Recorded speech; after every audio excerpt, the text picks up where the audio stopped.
Hey everyone, welcome back to Infinite Podcast. I'm here with Simon, and today we're diving into something that sounds small, but is mighty: atomic habits. These are those tiny changes you make that escalate into massive shifts over time. Just think about tech pros tweaking their routines just slightly, and bam, career transformation. Isn't it wild how minor adjustments can lead up to such major growth, Simon? Absolutely, Joe. It's like when you decide to take the stairs every day instead of the elevator. Seems small, right? But over months, you're climbing Everest in your office building without even noticing. Same with these tech wizards, changing one line of code daily, and suddenly they're the next big innovators. Small steps, huge leaps. Yeah, I see what you mean about those stairs, Simon. But I gotta push back a bit. It's not just about the physical changes, right? Like, consider the mindset shift required. A line of code might sound minor, but behind it is a whole mental reframework. These guys aren't just tweaking things, they're fundamentally reshaping their approach to problem solving and creativity. It's that mindset change that truly catapults them forward, don't you think? Oh, yeah, Joe, for sure. It's not just about the tiny steps. It's like how you think changes everything. If a tech guy looks at a problem and says, let's try this small tweak, but doesn't shift his whole headspace, he's stuck in the same loop. But once they flip that mental switch, bam, they're not just coding differently, they're thinking innovatively. Is like watching a flower bloom in fast forward. Yeah, that's spot on about the mental switch, Simon. But think about this too. Sometimes that whole mental switch thing can get hyped up like it's magic. It's still grounded in those daily grinds, those minuscule habits. Without the boring small stuff, there is no big bloom, you know? So while the mindset is critical, aren't we risking overlooking the power of the mundane, the everyday habits that actually set the stage for those moments of brilliance? Oh, no doubt, Joe. The grind is real. It like makes me think about when I was trying to learn Spanish. Just adding like 5 minutes of vocab review every morning with my coffee. Nothing wild, right? But months later, man, I'm ordering tapas like a local in Barcelona. So it's those unsung daily bits that build up some serious magic over time. Without sticking to those, you're just wishing on a star, not really shooting for one. Yeah, Simon, sticking to it makes all the difference. But here's a twist for you. How do you figure someone stays motivated with those tiny, sometimes kind of mundane habits? Uh, it's easy to start something new, right? But pushing through on a dull Tuesday morning, that's where the real test is. What's your take on keeping that motivation alive over the long haul? Oh, Joe, you're hitting the nail there. For me, it's all about seeing progress, even if it's tiny. Like tracking your steps on an app or jotting down your daily words if you're writing. Visible growth can be a huge motivator. And then mixing it up to keep things spicy, right? Throw in a challenge or change the routine slightly to keep the boredom at bay. Motivation loves company too. Getting pals involved can turn a slog into a party. Uh, True, Simon. Tracking progress and mixing it up can add some spice. But think about this. Sometimes too much focus on visible milestones might lead us to overlook the value of the process itself, right? For instance, you're all geared up because you see those numbers climbing, but what if they stall? Personally, I reckon there's something to be said for finding a rhythm in the routine itself, not just the shiny end results. Kinda makes the daily grind more about the journey than just the destination, don't you think? Oh, totally, Joe. It's like this time I was trying to get fit. Nothing fancy, just regular jogs. And like at first, I was all about hitting those distance marks, but dude, one week the numbers just weren't budging. Started feeling like a bummer. Then it hit me. I actually kind of love the rhythm of running. You know, the crisp air in the mornings, that killer playlist thumping in my ears. So I stopped obsessing over the pace and just enjoyed the run. You know? Gave me a whole new appreciation for the process itself rather than just crazing over goals. Yeah, Simon, that's a real solid shift. It's like you found the joy in just being present with your running instead of uh, getting hung up on the metrics. Makes me wonder, what do you think makes some folks more able to tap into appreciating the process like that? Is it something to do with personality, or can anyone kind of learn to love the journey no matter the activity? What's your take? For sure, Joe. I think it's a mix, man. Some folks might be naturally more chill, kind of roll with it and enjoy whatever they're doing. But hey, anyone can learn to savor the moment with a bit of practice, right? Yeah, Simon.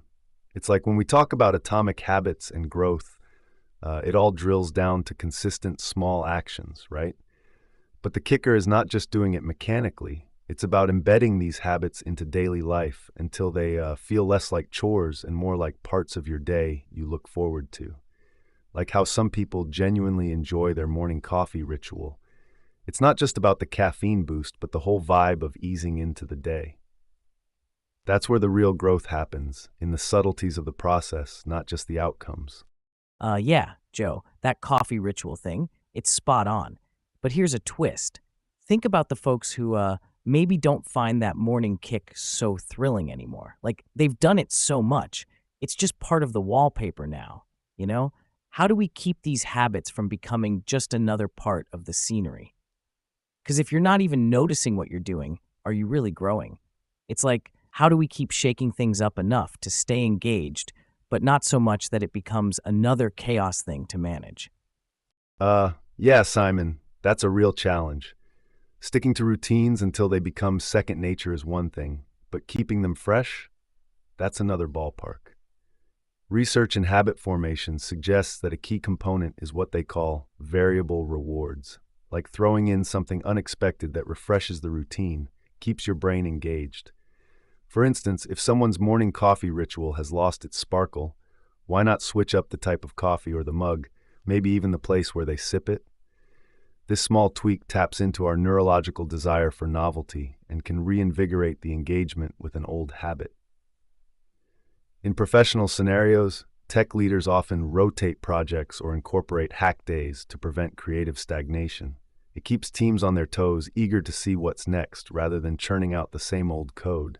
So it's about balancing consistency with enough spice to keep those neural pathways excited and engaged, making sure folks are growing instead just going through motions. Yeah, Joe, that's hitting the nail on the head right there. I like how you mentioned switching up coffee stuff or hack days for tech guys keeps things fresh, right? Uh, but makes me wonder, man, do these variable rewards ever get a bit predictable? Like if you know a surprise is always coming, does it stop being a surprise? How do you keep that balance? Yeah, Simon, that's a solid point. If you're always expecting a surprise, it kind of stops being a surprise, right?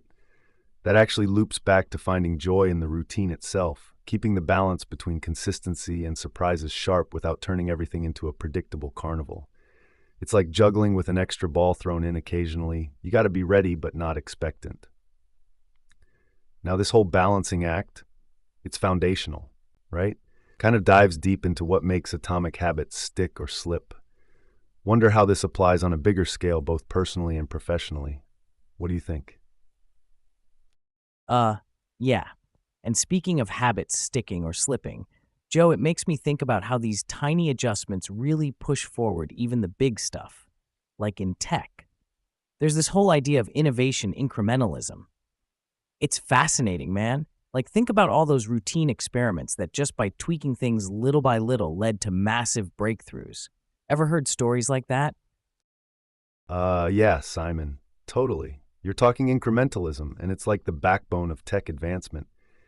Take the development of the computer chip, right? It wasn't an overnight sensation. Engineers made micro adjustments over decades, reducing sizes, increasing efficiency, leading to today's powerful processors. Or look at Post-it notes, man. Started out as a failed adhesive experiment by Spencer Silver at 3M. He didn't drop the project, kept tweaking it consistently. Then, Art Fry thought about using it for bookmarks during his choir practice. Boom, we got Post-it notes from that simple habit of tinkering. And don't forget about incremental software updates, evolving from basic versions into systems that run critical global operations. Each patch, each update builds on the past tweaks, proving how regular small changes pave the path for revolutionary innovations. Oh, Joe, that's wild, man. It's like if my haircut evolved every time I went into the barber, starting from a mullet and ending up with something classy instead of just less party in the back, huh? Small steps, big changes. Can you imagine upgrading life like software updates? One day you wake up and version 2.0 might actually enjoy kale salads or understand taxes.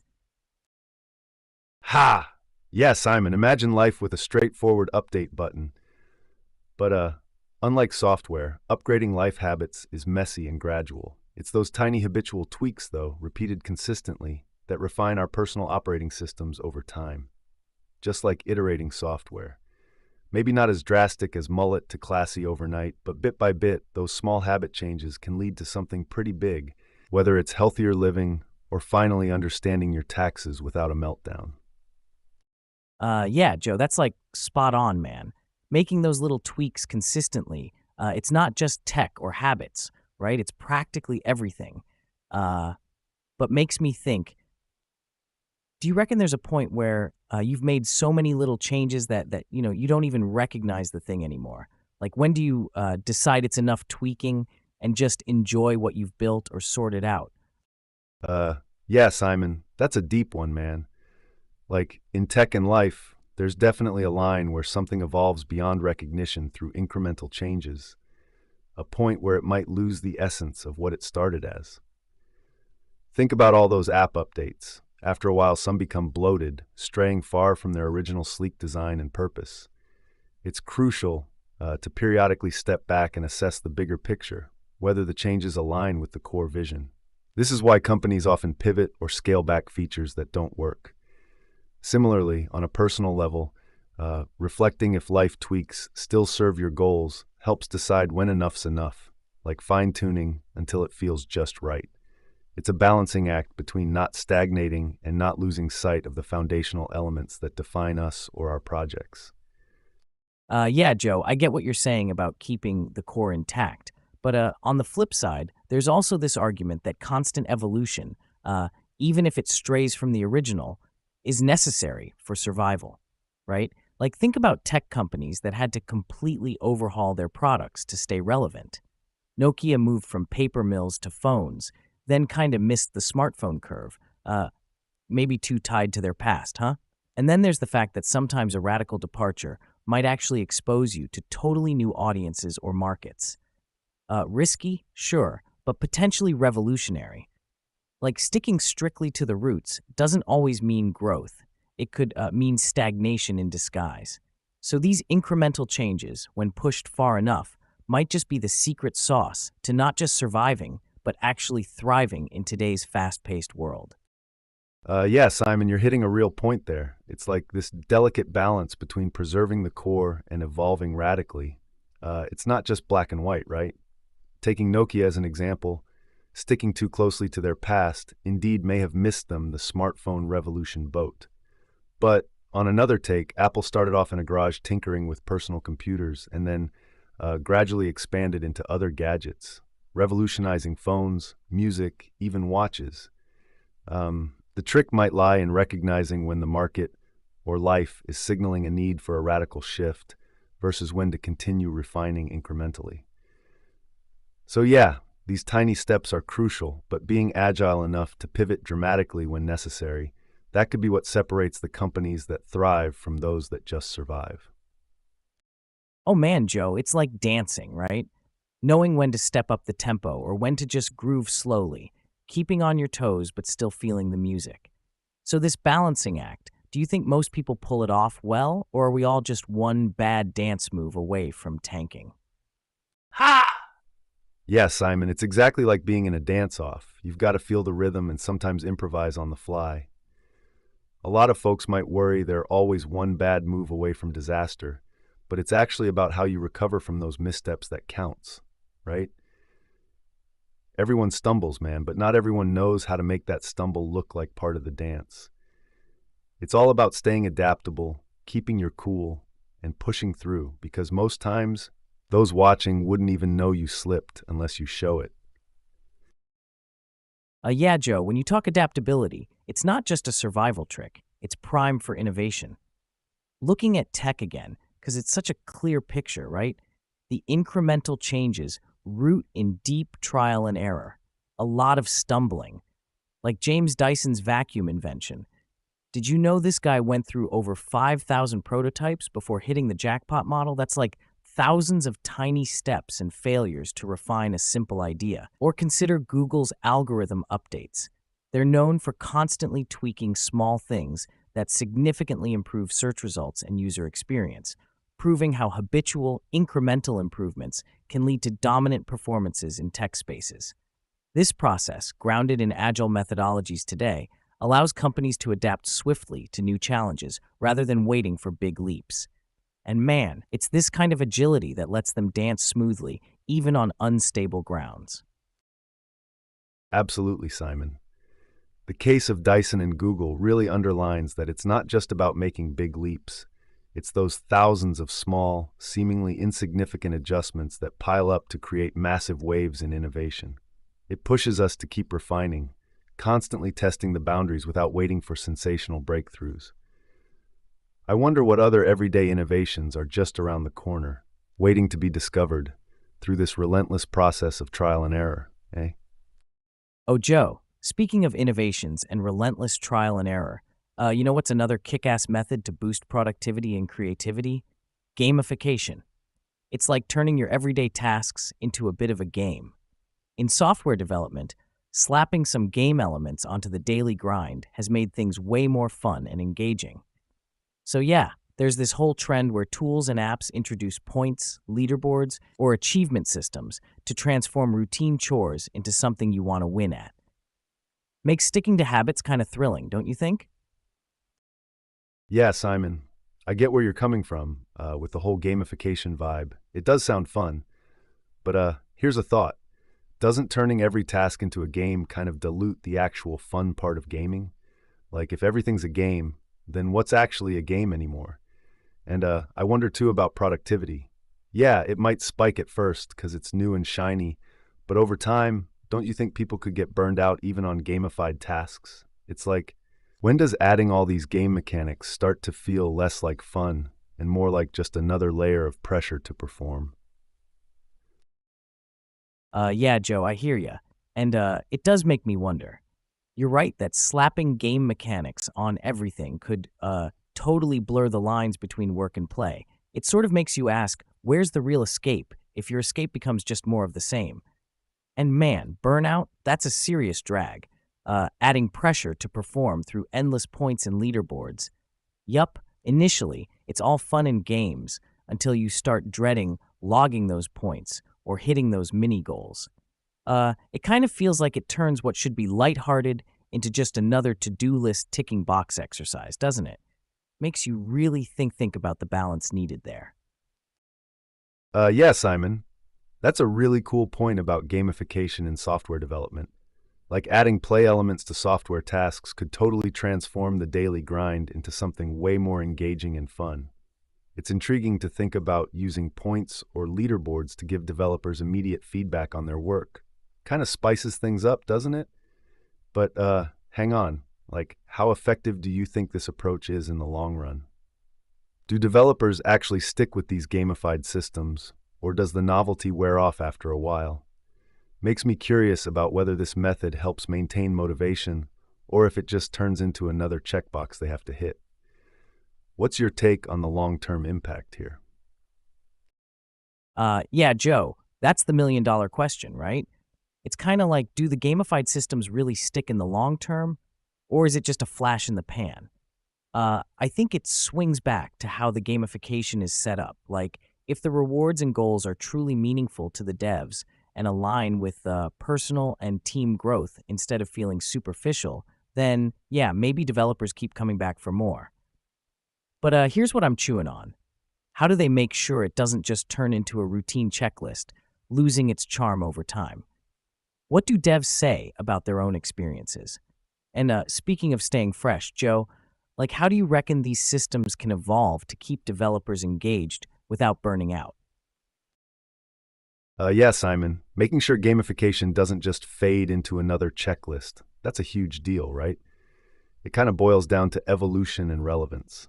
Like the systems need to adapt over time to stay engaging, kind of like video games introducing new levels or challenges. Keeping the rewards fresh and aligned with actual goals could keep interest up. Like, Maybe integrating peer recognition features where devs can give kudos for creative solutions or hard tackles on bug fixes. Keeps it social and more meaningful rather than just hitting personal scores. And you mentioned developer burnout. It's crucial these gamified elements don't just become another metric for stress.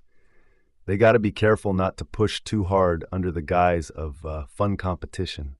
What do you think? Does that strike the right balance between motivating and overwhelming? Right, Joe. The idea of keeping it social with peer recognition, that's a solid point. It does add a layer of actual human interaction, which might make gamification feel more meaningful and less mechanic. But here's where I squint a bit, man. Sometimes these things can slide into feeling less about fun and more about pleasing the crowd or just fishing for compliments. Like transitioning from self motivation to external validation might kind of mess with why you started playing the game in the first place. Isn't there a risk that developers start gaming the system just to get those kudos rather than genuinely engaging with their work? And then what starts as a fun, e-light way to boost productivity could spiral into this weird competitive showcase. So yeah, while evolving the system sounds cool, it's got to be done super carefully. We want devs feeling stoked about their jobs, not stressed about scoring points. Makes me think, how do we keep this all in check so it stays beneficial and doesn't backfire? Huh? Man, Simon, that's a tightrope walk between motivating and making a circus out of work, right? It's like sprinkling just enough seasoning without drowning the dish. If we don't watch it, could have devs juggling too much, turning them into performers rather than innovators. Absolutely, Joe. It makes me think about where all this tech is heading in helping us manage our routines and habits. Like, not just for productivity, but deeper stuff, like building good habits in professional settings and everyday life. What do you reckon the future holds there? I've been itching to dive into some of the habit tracking tech that's emerging beyond the usual apps. Do you think stuff like AI could make those tools way smarter and more customized? Oh man, diving into AI and habit tracking? That sounds like a game changer. Here's the scoop. Imagine tracing not just what you do, but how you feel while doing it. Like advanced wearables that don't only track steps or sleep, but also gauge mood and stress through biofeedback, helping tailor your day to boost productivity and personal wellness. And with machine learning getting its fingers in the pie, these tools could potentially predict when you might fall out of good habits based on past behaviors and nudge you back on track before you even make a misstep. Not just reactive, but proactive stuff. Plus, integration with other smart home devices could make this whole system seamless. Picture this. Your coffee machine knows when you've had enough sleep and makes a stronger brew if you haven't, all while your lights adjust to help you wake up gently.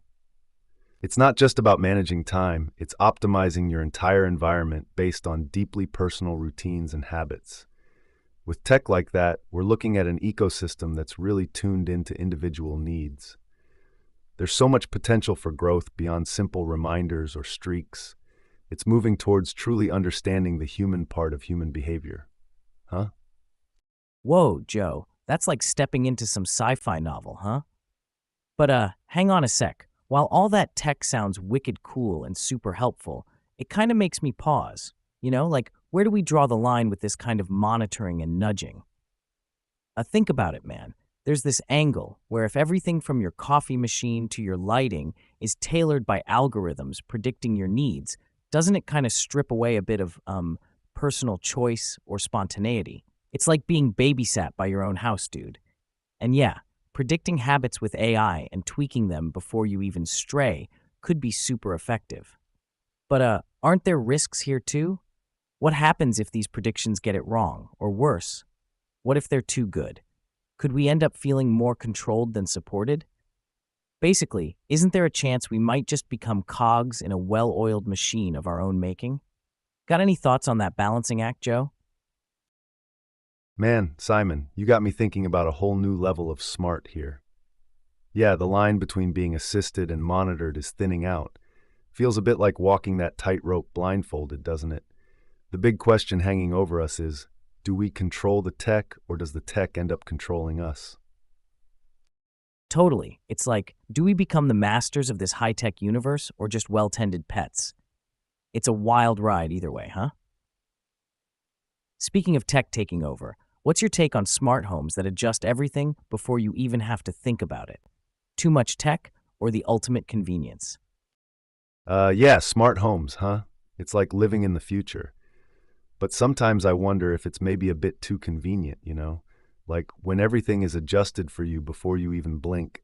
Sure, it screams convenience, but do we start losing our knack for doing things on our own? Sometimes making your own coffee or fumbling with the lights is part of the fun or frustration that makes life feel real. What do you think, Simon? Is there a point where we might miss the hands-on stuff? Yeah, Joe, you're hitting a home run there. It's like all this tech makes things super smooth, but sometimes don't you just miss the mess? There's something about doing things yourself that feels, I don't know, rewarding. Like when you finally figure out something tricky, there's a kick to it that no smart device can replicate. And speaking of habit tracking and such, going beyond productivity apps, imagine AI so tuned in that it starts nudging you into habits you didn't even think about before. It could be cool, but also kind of weird, right? Like, where does the guidance end and the meddling begin? Do we want tech deciding what's best for us, or are we still running the show?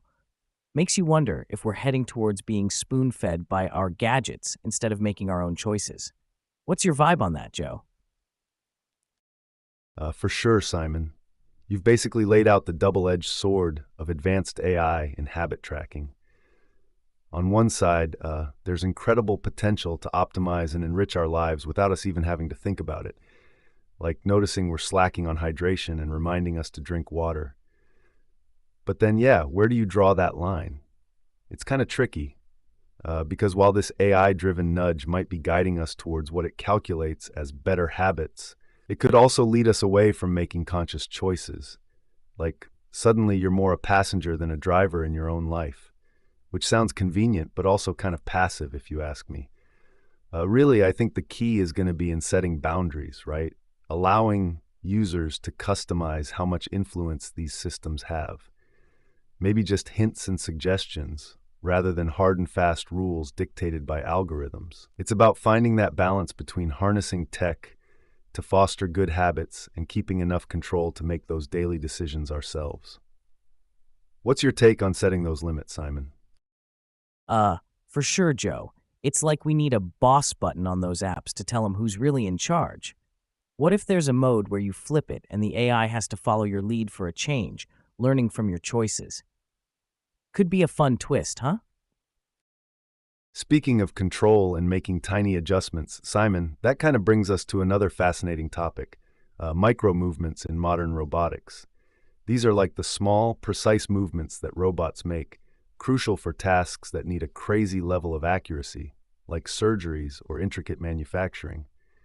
It's wild how these tiny adjustments can have such big impacts, huh? What do you reckon about diving into how this tech has evolved? Totally, Joe. It's nuts how those teeny tiny movements make such a massive difference.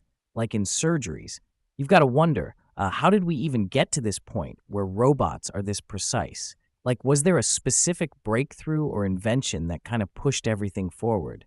What do you think, man? Got any cool history bits on that? Oh man, diving into the history of these micro movements in robotics, it's like unearthing the roots of a giant tree. Initially, early robots were pretty clunky and limited to broad, rough actions. But as technology evolved, especially with the rise of electronics and miniaturization in the late 20th century, we started seeing significant changes. One major breakthrough was the development of stepper motors and piezoelectric actuators in the 80s. These allowed for more precise control over robotic movement due to their ability to make tiny, incremental adjustments. Then came sophisticated sensors and advanced algorithms that could calculate and execute complex movements at an incredibly micro scale. With the integration of computer vision and AI, robots became not just precise but also adaptive, able to react in real time to variations in their environment or task. This level of precision has been crucial in fields requiring incredible accuracy like microsurgery or microchip manufacturing.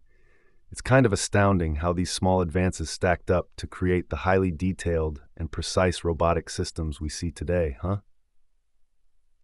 Oh, for sure, Joe. Those advancements are, seriously game changing.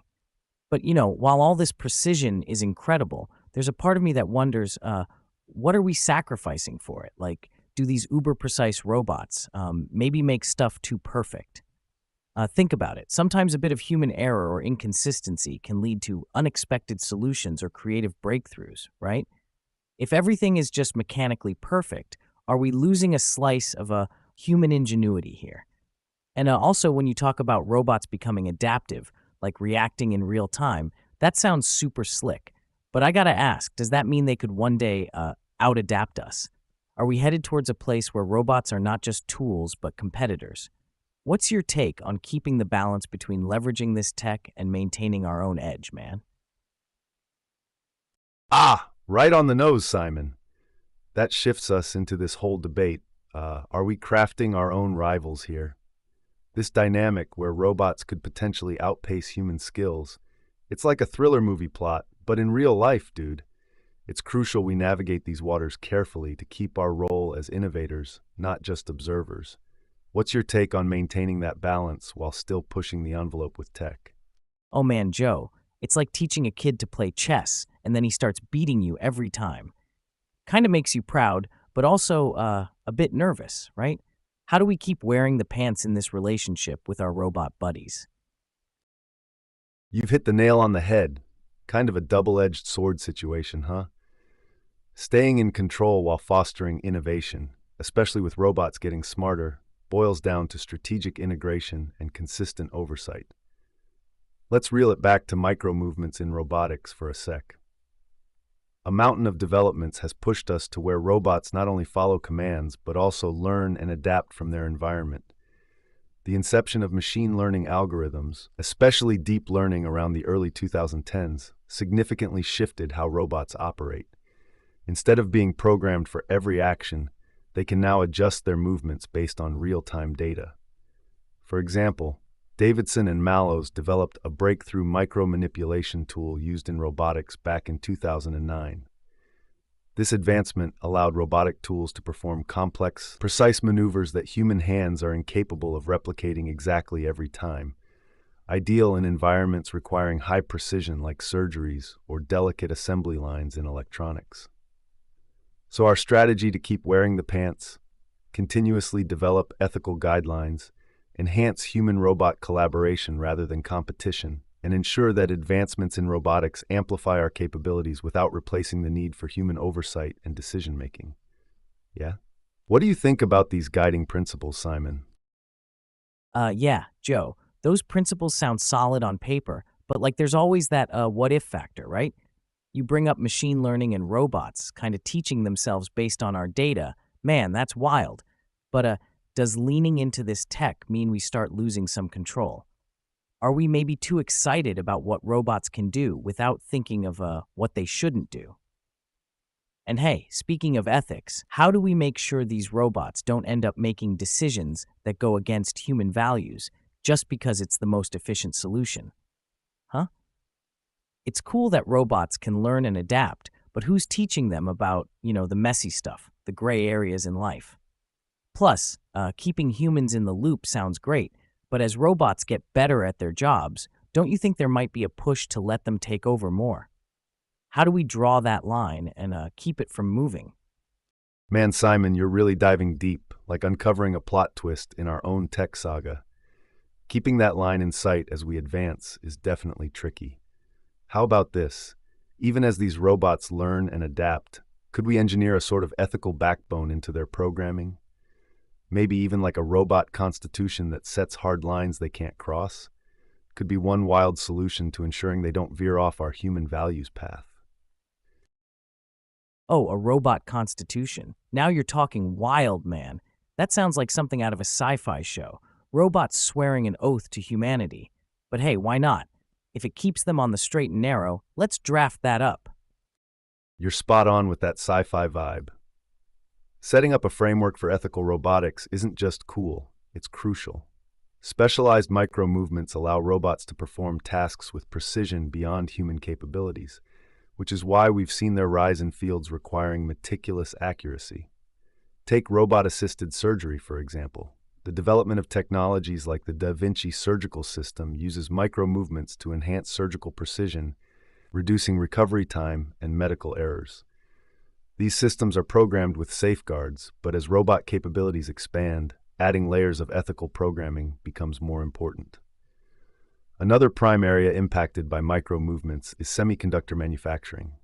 Robots here perform tasks such as silicon wafer handling and intricate chip assembly, tasks requiring absolute precision which humans can hardly match consistently. This level of accuracy has helped propel technological advancement exponentially. In all these use cases, aligning robotic action within an ethical framework ensures they multiply human capability without overstepping boundaries. Your idea of a robot constitution could set the tone for developing these parameters, dictating not just efficiency but responsibility, a balance of capability with compassion, ensuring these tools aid humanity, not override it. What do you think? Can this blend of high-tech precision and ethical guidelines be the blueprint for future robotics advancements? Absolutely, Joe. Blending high-tech precision with ethical guidelines sounds like the recipe for keeping robotics beneficial for humanity. It's fascinating and kind of crucial to figure out how we keep this balance as technology races ahead. Makes you wonder what's next on the horizon for micro-movements and robotics, doesn't it? What wild new applications might we be discussing a year from now? Absolutely, Simon. Speaking of what's next for micro-movements and robotics, it really fires up the imagination about the truly tiny stuff working behind the scenes, like minuscule gears and gadgets that push the boundaries even further. Thinking about how these tiny components power major progress, from watches to space rovers, just blows my mind. How they've evolved and their impact across different industries is staggering. What are your thoughts on this miniaturized machinery that's driving so much innovation? Oh, totally, Joe. It's like you look at these tiny gears and gadgets, right? And they're so small, you almost need a magnifying glass. But bam, they're driving massive changes. Kind of makes you wonder, though, are we maybe too focused on just shrinking things down? I mean, sure, smaller can be more efficient and save space, which is great for tech like medical robots or tiny satellites. But are there downsides to this obsession with miniaturization? Maybe in our rush to make everything teeny tiny, we could be missing out on other kinds of innovations that don't necessarily fit into this little box, or microchip, should I say. What's your take on the balance between going small and not overlooking other opportunities? You've got a point there, Simon. Miniaturization definitely has its perks, like in making everything from medical devices to consumer electronics more compact and efficient. But you're right, maybe our focus on going small could shadow other avenues of innovation. Like take energy storage, for example. Instead of just making batteries smaller, what if we focused on new technology that could store more power or deliver energy faster? That's a kind of innovation that doesn't necessarily get smaller physically, but becomes hugely impactful nonetheless. So yeah, while gears and gadgets continue shrinking and empowering sectors like space exploration and medical science, it's vital we don't put all our innovative eggs in the miniaturization basket. Diversifying our tech ambitions could lead us to some interesting and unexpected breakthroughs, don't you think? It's all about finding that balance. Oh, for sure, Joe. I totally dig where you're coming from with that whole diversifying innovation angle. It's like we shouldn't just tunnel vision on shrinking stuff, but also pump up the juice in other areas, like that energy storage you mentioned. Speaking of which, do you think there are specific sectors that could really benefit from this kind of broader, innovative approach? Like maybe something we've been overlooking because we're all caught up in making things smaller. What industries do you reckon could use a fresh take that doesn't necessarily involve miniaturization? Definitely, Simon. Staying on this track of broader innovations beyond just shrinking things down, industries like renewable energy or even agriculture could seriously benefit. Like instead of focusing solely on how small we can make devices, imagine if we invested in new ways to harvest solar power more efficiently, or developed agricultural tools that are smarter but not necessarily smaller. It's about enhancing functionality and sustainability without just cutting back on size. In these sectors, a shift in focus could lead to revolutionary changes that aren't primarily driven by making things tinier, but by making them work better for the planet and the people. This way, we avoid getting trapped in that one-dimensional approach to tech advancement. What do you think, Simon, about pushing boundaries in those areas? Yeah, Joe, that's an important shout about redirecting focus towards sustainability and efficiency beyond just size reduction. But let me play devil's advocate here for a minute. While bigger might not always mean better, going small has its undeniable advantages in precision and control, like in medical devices implanted in the body or, intricate electronics. But hey, talking about solar power and smarter agriculture tools, that's super intriguing. What if we tackled it from both sides? We keep honing the art of miniaturization, where it's crucial for advancements, but also massive pump-up investments in technologies that make larger-scale operations more sustainable and effective. Imagine pairing tiny, high-efficiency components with large-scale renewable setups. Could be like marrying the best of both worlds, right? Tiny tech ensures precision and reduced waste, while big innovations boost overall impact. What's your take on meshing these two approaches, Joe? Could this hybrid strategy amplify our push for innovation across the board? Absolutely, Simon. Meshing miniaturization with large-scale innovation could be like hitting a turbo button on technological progress. It's like having a precision scalpel and a power drill in the same toolkit. Each has its place for making big impacts or detailed adjustments. Can you imagine the hybrid possibilities we could explore across industries? This could really redefine what it means to innovate effectively. Oh, totally, like a Swiss Army knife on steroids.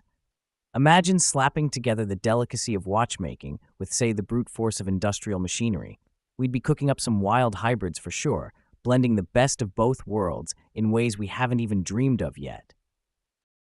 Simon, playing devil's advocate here, while the idea of blending micromechanics with large-scale tech sounds like a blockbuster, there are valid concerns to consider. Like focusing too hard on assimilating these different scales could maybe dilute the specialized advancements that targeted innovations bring. Take ultra-precise medical devices, for instance. The rigorous standards required for small-scale medical tech might not seamlessly translate into broader applications without compromising some level of precision or functionality. The specific materials, fabrication methods, and quality control for tiny medical implants are so niche that trying to integrate those with larger machinery might end up more costly or less effective. And there's also the issue of investment focus. Splitting funds between pushing boundaries in both miniaturization and large-scale innovation could lead to underfunded projects on both ends.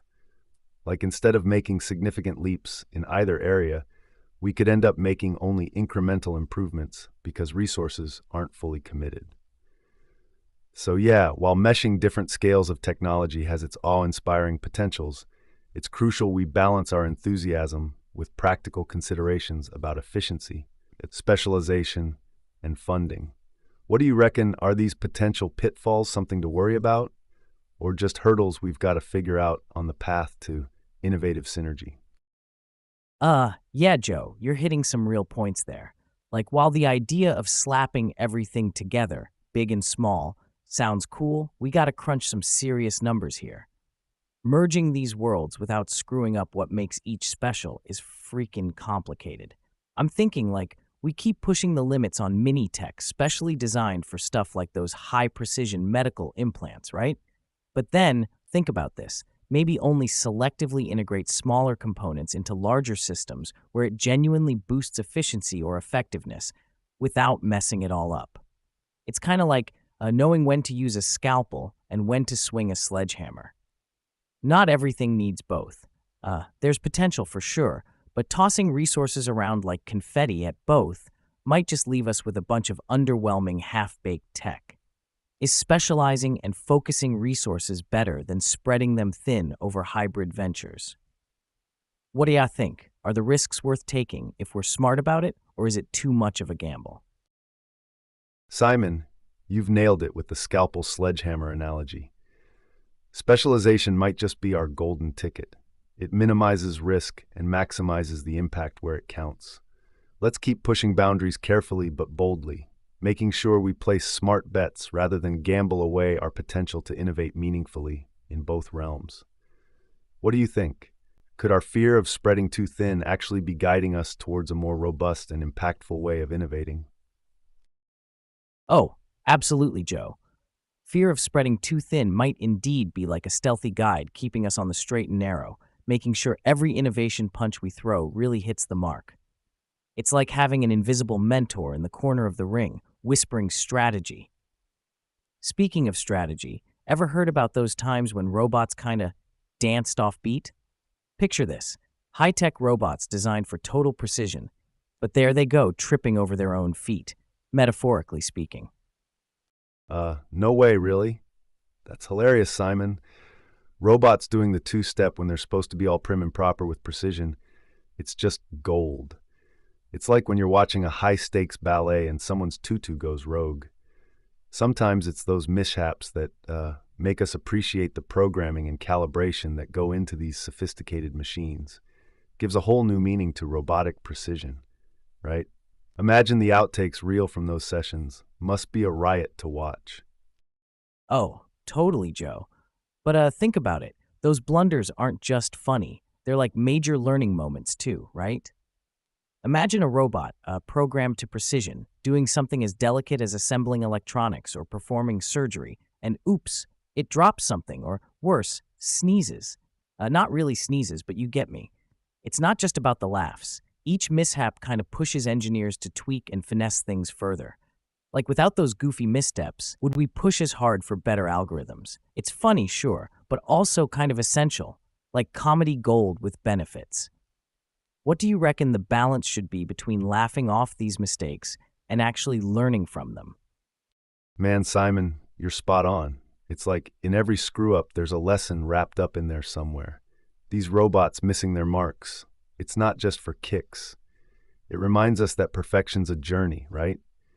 Every time these machines flub it up, the engineers get back to the drawing board, making each version better than the last. We gotta laugh, because if we don't, we're just crying over spilled microchips. But then we roll up our sleeves and make those fixes. It keeps everyone sharp, more tuned in. So yeah, it's fundamental to hustle, but also to chuckle. Keeps the whole team resilient and ready to innovate. Wouldn't you say?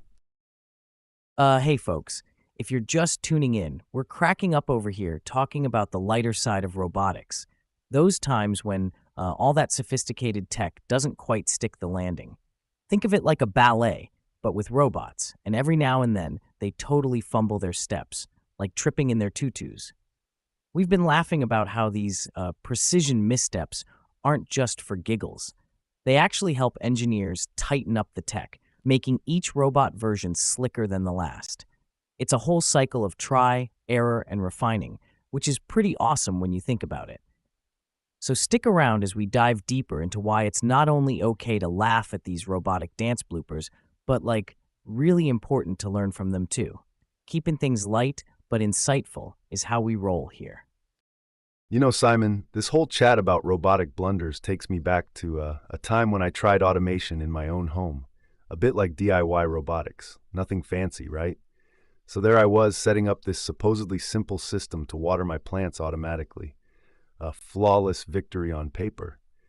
But reality check. First day I switched it on, and bam! Instead of a gentle sprinkle, my garden got a full-on flood. It's like the nozzle had a mind of its own, somersaulting off the hose and going rogue. My tomatoes were swimming and my boots were soaked. Total disaster at the premiere, huh? This mishap, though, cracked me up so much, but also got me tweaking things better over the weekend. The thing is, just like those high-tech robots that miss a step or two, even my little backyard bot taught me loads about the importance of adjusting and refining, you know? It's these facepalm moments that somehow bring out the best fixes. So yeah, keeping humor in the mix while learning from each slip-up, it kind of keeps the spirits up and innovation on track, doesn't it? Oh man, Joe, that's classic. You trying to give those plants a shower instead of a sprinkle. It's like even your backyard is an innovation lab, except the experiments are super splashy. Makes me think maybe all innovators need a good watering mishap to grow some fresh ideas, huh? What's next? You building a robot butler to handle the umbrella when it rains too hard? Oh, Simon, speaking of robotics and getting into the nitty-gritty, whether it's a rogue watering system or not, it actually opens up a can of worms about these micro adjustments we're able to make with today's tech. Funny how something as simple as a sprinkler mishap leads us to bigger questions, huh? Like, consider all this capability we have now for ultra-fine movements in robotics. It's impressive, but also kind of daunting when you think about applications beyond my backyard, say surveillance or even security systems. The ethical lines around how and where these precise controls are deployed start to get a bit blurry. Should there be, like, some form of limits on tapping into such high-stakes precision? What do you think? Are we diving too deep, or is this exactly where the discussion needs to go? Well, Joe, that's like opening up a whole can of philosophical pickles there.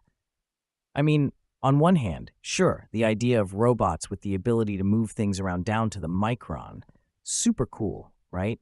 But then you start thinking about it, like those tiny movements being used for snooping around or getting into places they really shouldn't be. And it's not just about whether we can make robots do these micro adjustments, but more like, should we? Kind of makes you wonder where we draw the line. Just because something is technologically possible doesn't always mean it's ethically A-OK. Do we want a world where every little thing could be monitored and adjusted without us even knowing? It's definitely a slippery slope.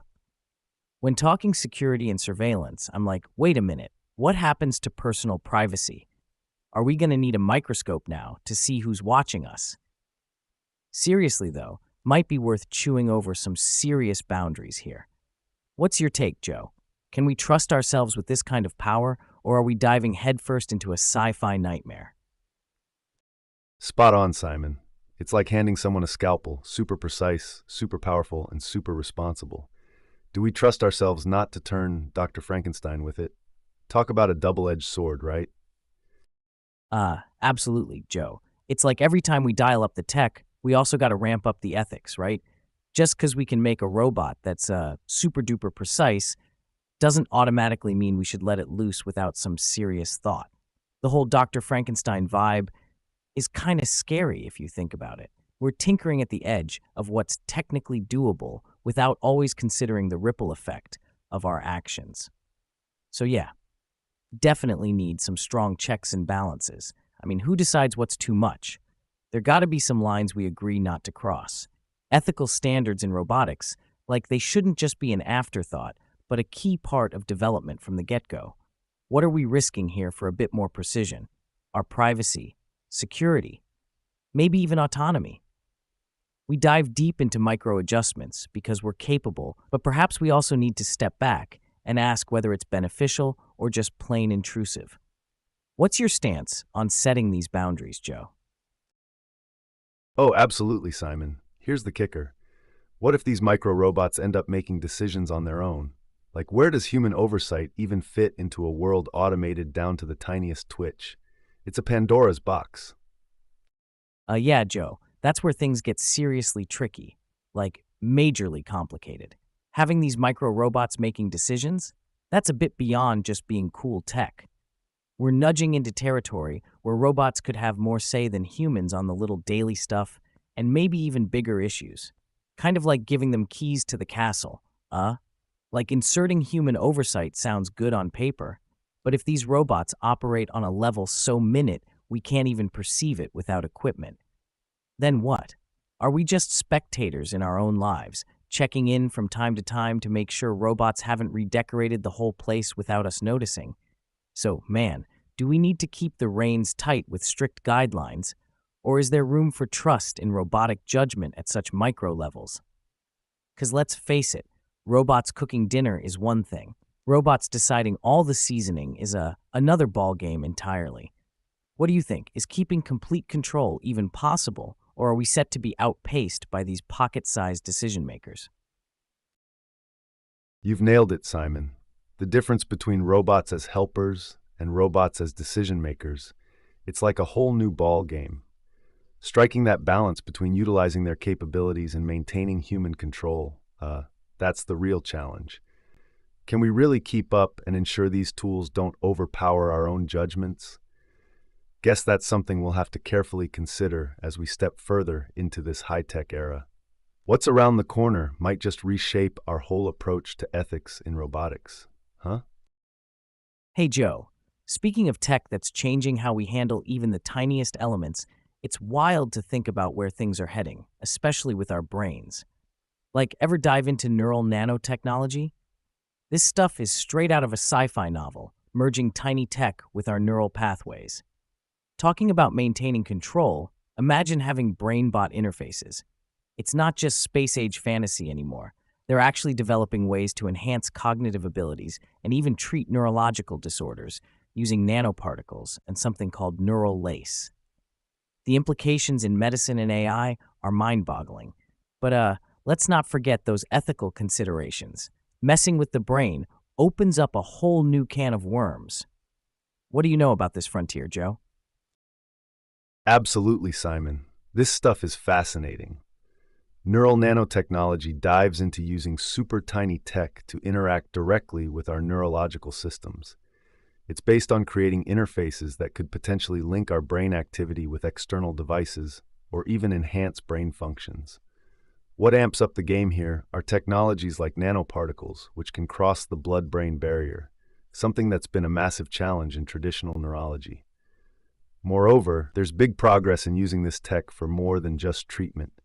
Imagine boosting memory or even directly downloading skills, Matrix style.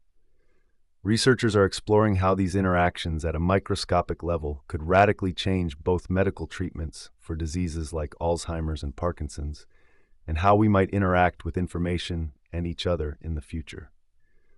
The big names in this field, the likes like Brian Johnson's Kernel, Elon Musk's Neuralink, are pushing boundaries that blur lines between human cognition and artificial intelligence.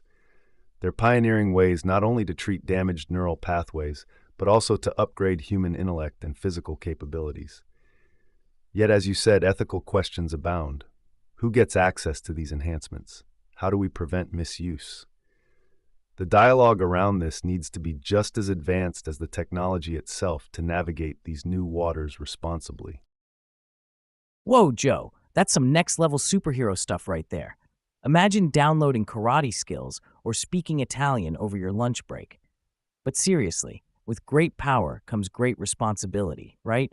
We gotta tread carefully to keep from turning into a sci-fi cautionary tale. Totally, Simon. Like next thing you know, there's an app for instant PhDs or something. The line between human and machine is getting blurrier by the minute. Right, Joe? Soon you'll just scroll through your brain apps like, do I want to download quantum physics today, or should I just chill and snag some banjo skills? It's wild, man. Pretty soon we'll be outsmarting our smartphones. Yeah, like it's absolutely wild to think about, Simon.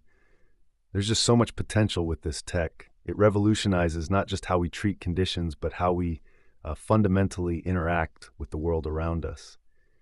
But you've got to wonder, where do we draw the line? Like, at what point does enhancing ourselves change what it means to be human? Plus, there's the big question of equality. Who gets these enhancements? Are we looking at a future where only the rich are super intelligent or enhanced? It kind of makes you think about the social implications, doesn't it? These breakthroughs could be groundbreaking in leveling out the playing field in terms of neurological disorders, but they could also widen the gap between different sections of society. What do you reckon, man? How do we keep this tech fair and accessible for everyone? Yeah, Joe, that's the million-dollar question, isn't it? How do we keep this stuff, like, fair and square across the board? The idea that only a few could get their hands on this game-changing tech is kinda, unsettling. It's like stepping into a future where money can literally buy brain power. Kinda makes you wonder about checks and balances, right? What do you think? Are there ways we could, maybe regulate this? Like ensuring these enhancements don't just end up as another luxury product for the elite. How can policymakers, or even us as society, step in to make sure we're not creating an even wider divide between the haves and have-nots? Yeah, that's a tough nut to crack, Simon. Regulation is key, man. Like, we could think about licensing requirements for the tech, only approved purposes, or ensuring it's used ethically. Also, public funding and research could keep advancements open to everyone, not just the elite. The government or international bodies might set standards on how these technologies should be developed and deployed. On top of that, inclusion has got to be a guiding principle from day one, not as an afterthought. We can't just leave policy up to the developers or like private companies alone. Broad discussions that bring in voices from all over society, weighing the pros and cons, envisioning long-term impacts, it'll help ensure these advances benefit everyone, not just a few. We've got to be proactive here, setting up ethical oversight before things spiral out from under us. It's about keeping humanity in the loop every step of the way. You hit the nail on the head, Joe. Hands down, it's like we're crafting a new rule book for the human race, literally writing sci-fi in real time. How wild is that? Man, someday soon we might need to hold elections for who gets to be the next Iron Man or something. What a world. Yeah, Simon, it's like we're living in an episode of Black Mirror, right? But really, mate, as you said, elections for the next Iron Man isn't even that far off from what could happen. You've got to ask, though, who watches the watchers? Who gets to decide who deserves these powers or enhancements? We also need real public engagement about this. It's not just a niche tech issue anymore. It's kind of turning into a societal shift question. So yeah, we talk about ethical oversight, but there's also transparency, right? Everyone should understand what's going on here, not just tech wizards and the Tony Starks among us. And let's not overlook potential risks either. Like, what are the long-term effects of merging our brains with bots? Can someone hack our neural lace? It sounds nuts. But these questions aren't just theoretical anymore. We've got to engage everyone in this conversation to shape technology that serves humanity, not overwhelms it. What do you think? Are we kind of opening Pandora's box here? Totally, Joe. It's like every step into this neural nanotech world cracks open a bit more of that Pandora's box. But it's also crazy exciting. With the right balance, the possibilities are endless. We've got to keep this conversation going, digging into both the sparkly potentials and the gritty challenges. Man, what an era to be alive. What's your next big question on this, Joe? You know, Simon, speaking of the balance between potential and challenge in this nanotech realm, let's zoom in on something real solid, how these nanobots are actually being used in healthcare right now. It's one thing to talk big future concepts, but seeing this tech in action, that gives us a clearer picture of where things are headed. Take neurological disorders, for instance. There have been some groundbreaking applications using nanobots in treating conditions like Parkinson's, epilepsy, even traumatic brain injuries. Let's dive into those specifics, man. How are these tiny tech warriors making such big waves in medical science? Oh man, Joe, it's like these nanobots are the new superheroes of the medical world. Tiny but mighty. So, diving into this, right? These little guys, they get injected and can actually target specific areas in the brain that are affected by disorders like Parkinson's. It's kind of like having a microscopic repair crew running through your neural pathways, fixing potholes. For instance, there's been this trial where nanobots helped restore motor functions in Parkinson's patients. Like, imagine going from shaking so much you can't hold a cup to sipping coffee smoothly. Huge, right? And with epilepsy, these bots are maneuvering around in the brain to prevent seizures even before they start, like tiny bouncers keeping trouble out of the club. But hey, gotta keep it real. While it sounds like we've got this magical fix, it's still early days. There's a lot about the long-term effects we're still figuring out. Like, do these bots ever play hooky or take breaks? Jokes aside, making sure they're safe over time is key. What's your take on these developments, Joe? Do you think we're moving towards a future where doctors prescribe robots instead of pills? Whoa, Simon. Robots instead of pills. Now that's a future I'd like to see. Could you imagine heading to the pharmacy to pick up your next batch of bots? It flips the whole script on healthcare. But hey, With great power comes, greater need for oversight. How do we keep all this tech in check and ensure it's used safely? Man, Joe, picking up robots at the pharmacy sounds wild, right? But yeah, you hit on the big Q, oversight. Like who checks the quality of these nanobots? And what about updates or malfunctions? We've already seen a few scenarios in trials where unexpected behaviors had technicians scratching their heads. Imagine needing to send your brain's tiny helpers to tech support. Kinda blows your mind. So, while the potential is off the charts, diving deep into regulations and transparent testing is crucial. We need clear protocols for every step, from design to deployment to monitoring. Safety first, right? How do we ensure that this robot infused future remains beneficial and not tricky or downright dangerous?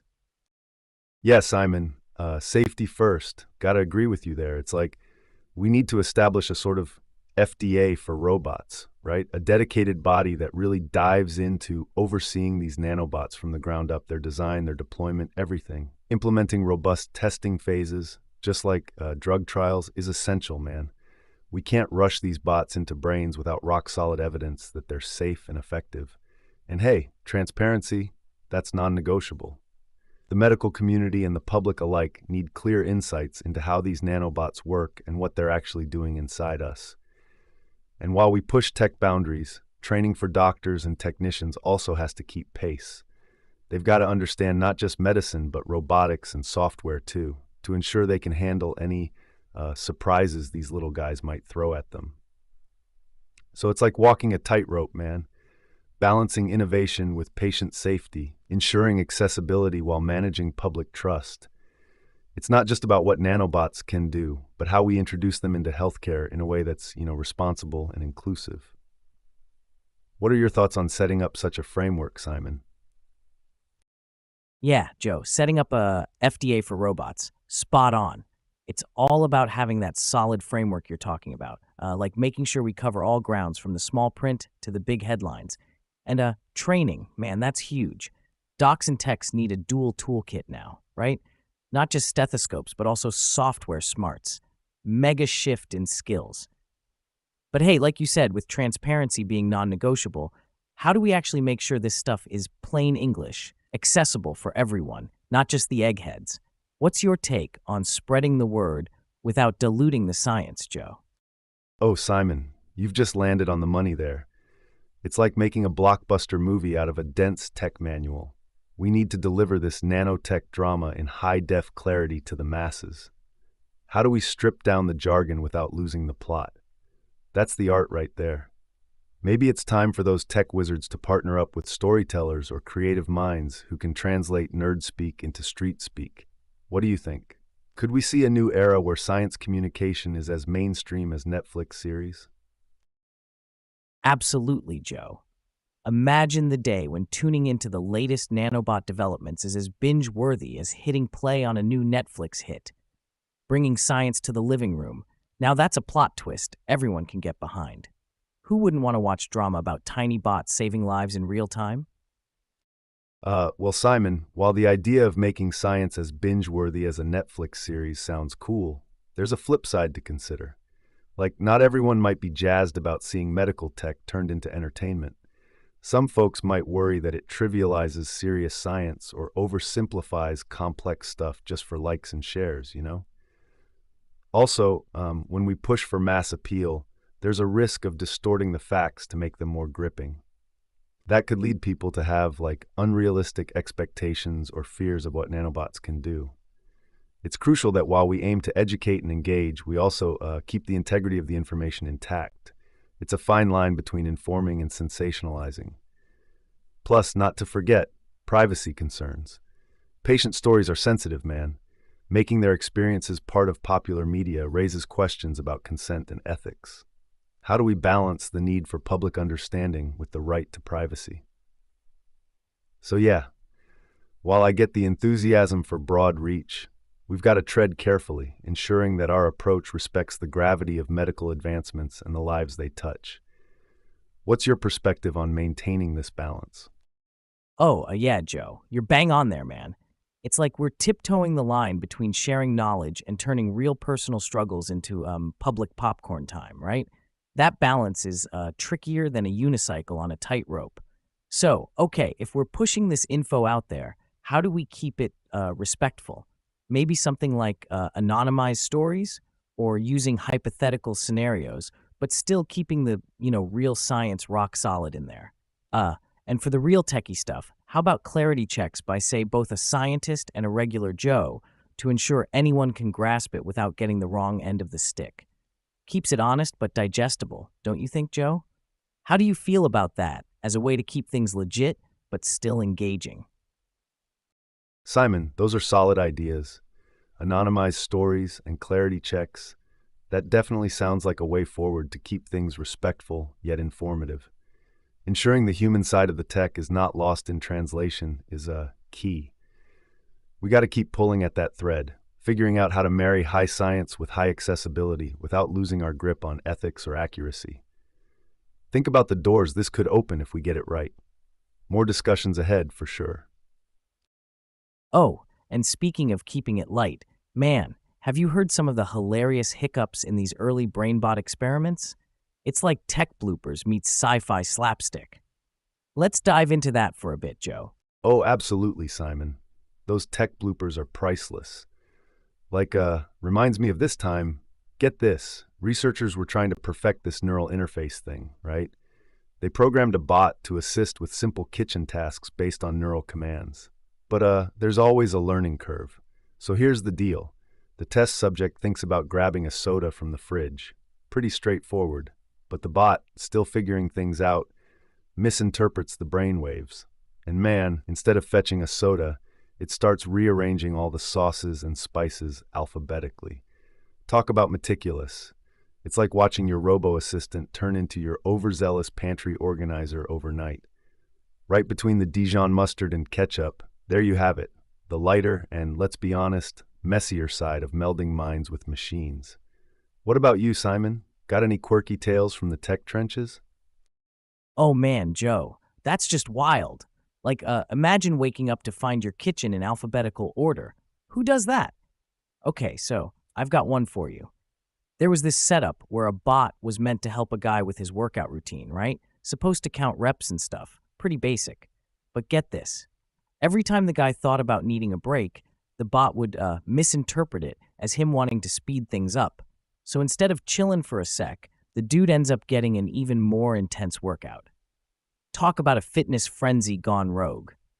It's like these bots have a mind of their own, or at least they think they do.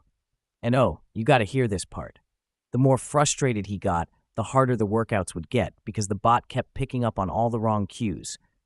I mean, can you imagine sweating buckets and your robot buddy just keeps on cranking up the heat? What a mess, but, hilarious too, right? Man, sometimes you just have to laugh or you'd go nuts with all this tech around us messing up simple stuff. What do you think, Joe? Are we training bots or are they secretly training us? Man, Simon, that's a riot. Who's training who indeed? It feels like we're all just part of one big, messy learning curve. All right, folks, it looks like we've hit our time for today. Huge thanks to everyone who tuned in to this roller coaster of tech bloopers and BrainBot misadventures. Make sure you join us tomorrow at 5 p.m. Eastern for more deep dives and laughs right here. Till next time, keep those minds open, but watch out for any rogue bots. Take care, everybody.